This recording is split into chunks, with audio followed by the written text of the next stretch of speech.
આજકાલ વજન ઘટાડવા માટે 2 ઇન્જેક્શન ખૂબ જ ફેમસ થઈ રહ્યા છે. એ ઇન્જેક્શનનું નામ છે ઓઝેમ્પિક ઇન્જેક્શન અને મોન્જેરો ઇન્જેક્શન. તો આપણે આ વિડીયોમાં એ વાત કરીશું, થોડી અવેરનેસ સ્પ્રેડ કરીશું આપણે કે ઓઝેમ્પિક અને મોન્જેરો ઇન્જેક્શન શું ખરેખર લેવા જોઈએ અને કેટલા સેફ છે, કોને માટે લેવા જોઈએ અને એકચ્યુઅલી આ ઇન્જેક્શન છે શું કે કેમ આટલા બધા ફેમસ થઈ રહ્યા છે અને કોને ના લેવા જોઈએ. This is doctor Hetal, ayurvedic doctor and health coach. Ozempic અને મોન્જેરો ઇન્જેક્શન વિશે થોડી આપણે ડેફિનેશન એની જાણી લઈએ કે એક્ઝેક્ટલી આ વસ્તુ છે શું. ઓઝેમ્પિક અને મોન્જેરો ઇન્જેક્શન એકચ્યુઅલી આ બંને બ્રાન્ડ નેમ છે. ઓઝેમ્પિકમાં કન્ટેન આવે છે સેમાગ્લુટાઇડ અને મોન્જેરોમાં આવે છે ટિર્ઝેપ્ટાઇડ. આ એના કન્ટેન છે. સેમાગ્લુટાઇડ એટલે કે એમાં GLP-1 હોર્મોનનું એગોનિસ્ટ છે, રિસેપ્ટર એગોનિસ્ટ, અને ટિર્ઝેપ્ટાઇડમાં GLP-1 અને GIP રિસેપ્ટર એગોનિસ્ટ છે. હવે આ GLP-1 અને GIP શું છે? GLP-1 એટલે કે ગ્લુકેગોન લાઇક પેપ્ટાઇડ અને GIP એટલે ગેસ્ટ્રિક ઇન્હિબિટરી પોલીપેપ્ટાઇડ. આ બંને હોર્મોન્સ છે એકચ્યુઅલી. આ બંને હોર્મોન્સ આપણે જ્યારે ફૂડ લઈએ છીએ, આપણે જ્યારે ખાવાનું ખાઈએ છીએ ત્યારે તરત જ લાર્જ ઇન્ટેસ્ટાઇન્સમાંથી આ હોર્મોન રિલીઝ થાય છે. લાર્જ ઇન્ટેસ્ટાઇનના L સેલમાંથી GLP-1 રિલીઝ થાય છે અને K સેલમાંથી GIP રિલીઝ થાય છે. 2 સ્ટેજમાં રિલીઝ થાય છે, એકવાર 45 મિનિટ્સ પછી અને એકવાર 2 થી 3 કલાક પછી. આ હોર્મોન્સ આપણા બ્લડ શુગરને રેગ્યુલેટ કરે છે, ઇન્સ્યુલિનને રેગ્યુલેટ કરે છે, આપણી ભૂખને કંટ્રોલ કરે છે, આપણને ફૂલર ફીલ કરાવે છે, આપણા બ્રેઇનને સિગ્નલ પહોંચાડે છે કે આપણે ખાવાનું ખાઈ લીધું છે, હવે સ્ટોપ. એનાથી આપણે ભૂખ કંટ્રોલ રહેશે, આપણું વજન કંટ્રોલ રહેશે, આપણું મેટાબોલિઝમ સારું રહેશે અને ડાયજેશન સારું રહેશે. આ એક નેચરલ પ્રોસિજર છે. હવે ફાર્માસિસ્ટની મેન્યુફેક્ચરિંગ જે કંપનીઓ છે તે લોકોએ શું કર્યું, આ જે ઇન્જેક્શન, આ જે હોર્મોન્સ છે એનું મિમિક બનાવ્યું, એટલે કે એની ઇન્જેક્શન બનાવી દીધા રિસેપ્ટર એગોનિસ્ટ, એટલે સેમ આ હોર્મોનની જેમ જ કામ કરશે. કોઈ કારણવશ, જેમ કે બોડીમાં ઇન્ફેક્શન થઈ ગયું, એન્ટીબાયોટિક વધારે લઈ લીધી, બોડીમાં ઇન્ફ્લામેશન, બોડીમાં વજન વધી ગયું, કોઈ પણ કારણવશ આપણે વેસ્ટર્ન ડાયટ અને વેસ્ટર્ન લાઇફસ્ટાઇલ ફોલો કરી, એના લીધે GLP-1 અને GIP હોર્મોન થોડા ડિસ્ટર્બ થાય છે, એટલા માટે બધા પ્રોબ્લેમ્સ આવે છે. તો આ પ્રોબ્લેમને સોલ્વ કરવા માટે, પર્ટિક્યુલર ડાયાબિટીસના પેશન્ટના બ્લડ શુગરને રેગ્યુલેટ કરવા માટે કંપનીઓએ આ ઇન્જેક્શન લોન્ચ કર્યા હતા. એમાં આ બંને હોર્મોનને મિમિક કરતા, એટલે કે રિસેપ્ટર એગોનિસ્ટ અંદર એડ કર્યા. એટલે સેમ આ હોર્મોનની જેમ જ કામ કરશે, પણ આર્ટિફિશિયલ અને નેચરલ. એટલે આર્ટિફિશિયલ હોર્મોન છે એટલે સૌથી થોડુંક વધારે કામ કરતું દેખાયું. અને ડાયાબિટીસના પેશન્ટમાં જ્યારે આ ઇન્જેક્શન આપણે આપ્યા સ્ટડી કરવા માટે, ત્યારે એની સાઇડ ઇફેક્ટ રૂપે એના ખૂબ જ ઝડપથી વેટ લોસ થતું જોવા મળ્યું. એટલે વેટ લોસ ઇન્જેક્શન તરીકે ફેમસ થઈ ગયા.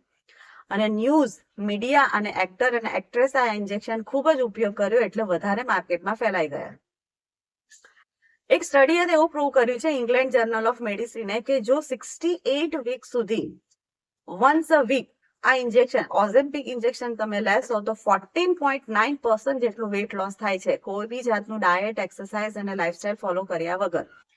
કેવી રીતના સમજી શકાશે કે જો 100 કિલોનો કોઈ માણસ હોય અને વન્સ અ વીક ઓઝેમ્પિક ઇન્જેક્શન લેશે તો એને કોઈ પણ ડાયટ ફોલો કરવાની જરૂર નથી અને 15 kg લોસ કરી નાખશે.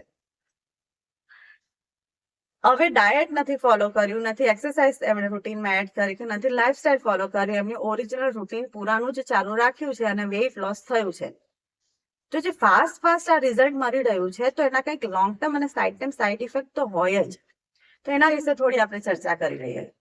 તો શોર્ટ ટર્મ સાઇડ ઇફેક્ટમાં ઘણા પેશન્ટોમાં એવું જોવા મળ્યું, નોસિયા, વોમિટિંગ, હેરફોલ, વિટામિનની ઉણપ, ઇનડાઇજેશન, કોન્સ્ટિપેશન, ખાવા પ્રત્યે અણગમો થવો, ખાવાની ઈચ્છા જ નહીં થવી, એવા બધા અમુક સિમ્ટમ્સો જોવા મળ્યા.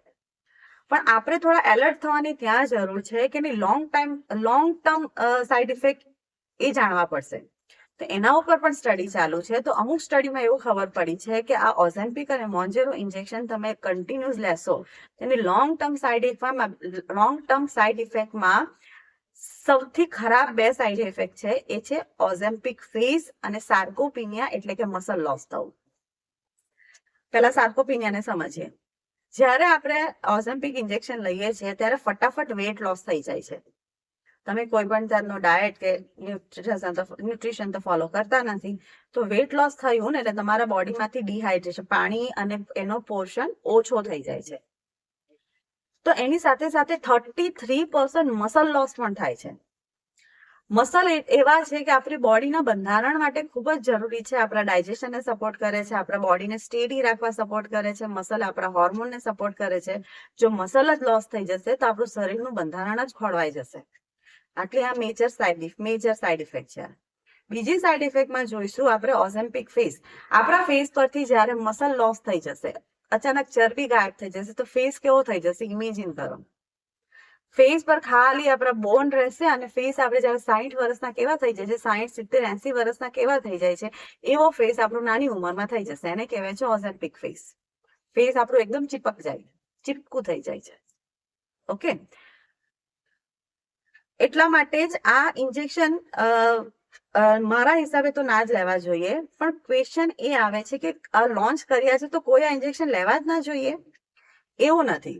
અમુક કેટેગરીના લોકો છે કે જેના માટે આ ઇન્જેક્શન બેનિફિશિયલ રહેશે, ફાયદાકારક રહેશે. એમાં આવે છે જે લોકોનું વજન 100 થી 120 કિલો કરતા વધારે હોય, એનું BMI 35 કરતા વધારે હોય, એનું બ્લડ શુગર અને ડાયાબિટીસ અને હાઇપરટેન્શન એટલું બધું વધી ગયું હોય અને એટલા બધા કોમ્પ્લિકેશન્સ એની બોડીમાં સ્ટાર્ટ થઈ ગયા હોય કે કોઈ પણ ડાયટ કે લાઇફસ્ટાઇલ મોડિફિકેશનના હાલતમાં જ ના હોય, તો એવી વ્યક્તિઓએ વજન થોડું ઘટાડવા માટે આ ઇન્જેક્શનનો સહારો લઈ શકે છે. પણ એવા વ્યક્તિઓએ પણ જ્યારે આ ઇન્જેક્શન લે છે ત્યારે એમના રૂટીનમાં મસલ ટ્રેનિંગ અઠવાડિયામાં 2 કે 3 વાર જરૂરથી એડ કરવી જોઈએ. હેલ્ધી ફેટ્સ અને પ્રોટીન રીચ ફૂડનો પણ ઉપયોગ કરવો જોઈએ, જેથી કરીને આપણા મસલને સાચવી રખાય અને બોડીને પ્રોપર ન્યુટ્રિશન મળી રહે. અને કોણે ના લેવું જોઈએ? ઘણા લોકોને એવો ક્રેઝ હોય કે મારું વજન મારે ફટાફટ ઘટાડવું છે કોઈ પણ મહેનત કર્યા વગર. એવી મેન્ટાલિટી વાળા લોકોએ ઇન્જેક્શનનો ક્યારેય સહારો ના લેવો જોઈએ. 1 વર્ષની અંદર અથવા નજીકના સમયની અંદર ફંક્શન છે યા મેરેજ છે ત્યારે વજન ઘટાડવું હોય ત્યારે પણ આ ઇન્જેક્શન ના લેવા જોઈએ. ફટાફટ રિઝલ્ટના ચક્કરમાં ઇન્જેક્શનનો ઉપયોગ અવોઇડ કરો. અને પોસ્ટપાર્ટમ વેટ લોસ કરવું હોય, એટલે પ્રેગ્નન્સી પછી ડિલિવરી થઈ ગઈ અને પછી વેટ લોસ કરવું હોય ત્યારે પણ ઇન્જેક્શનનો સહારો ના લેવો જોઈએ. આ એક બેઝિક મેં વાત કરી કે ઓઝેમ્પિક અને મોન્જેરો ઇન્જેક્શન શું છે. બટ ધ ફેક્ટ ઇઝ તો શું આપણે વેટ લોસ કેવી રીતના કરવાનું? બીકોઝ વેટ ગેઇન, ઓબેસિટી, ડાયાબિટીસના તો બહુ બધા કેસ છે આપણી પાસે. અને ડાયાબિટીક એક કેપિટલ છે. ડાયાબિટીક ઇન્ડિયાનું કેપિટલ બની ગયું છે અને સાયલેન્ટ કિલર પર છે. જો આપણા રૂટીન લાઈફમાં 4 પિલર પર આપણે કામ કરીશું, એક છે આપણું ન્યુટ્રિશન, આપણી લાઈફસ્ટાઈલ એટલે કે મૂવમેન્ટ, સ્લીપ અને સ્ટ્રેસ. જો 4 પિલર પર કામ કરીશું ને તો ડેફિનેટલી વેટ લોસ થશે જ. થોડા સ્લો મોશનમાં થશે પણ થશે. એટલે થોડી ધીરજ રાખીને એકદમ હેલ્ધી વેથી વેટ લોસ કરવાનો પ્રયત્ન કરો, નહીં કે ફાસ્ટ અને ઇન્સ્ટન્ટ રિઝલ્ટ માટે ઇન્જેક્શનનો ઉપયોગ કરો. ઘણા આવા નેચરલ તરીકા પણ છે કે જે નેચરલી આપણું GLP-1 અને GIP ને બૂસ્ટ કરે છે અને વેટ લોસમાં સપોર્ટ કરે છે. એમાં થોડા આયુર્વેદિક હર્બ્સ પણ છે, થોડો આપણો ડાયટ અને ન્યુટ્રિશન પણ છે અને થોડી લાઈફસ્ટાઈલ પણ છે. પણ એ આપણે નેક્સ્ટ વિડીયોમાં જોઈશું. ત્યાં સુધી સ્ટે ટ્યુન્ડ. મારા આ વિડીયોને જરૂરથી શેર કરજો અવેરનેસ સ્પ્રેડ કરવા માટે. ચેનલને સબસ્ક્રાઇબ કરી દો અને હિટ ધ બેલ બટન, અને પાર્ટ 2 માટે વેઇટ કરો.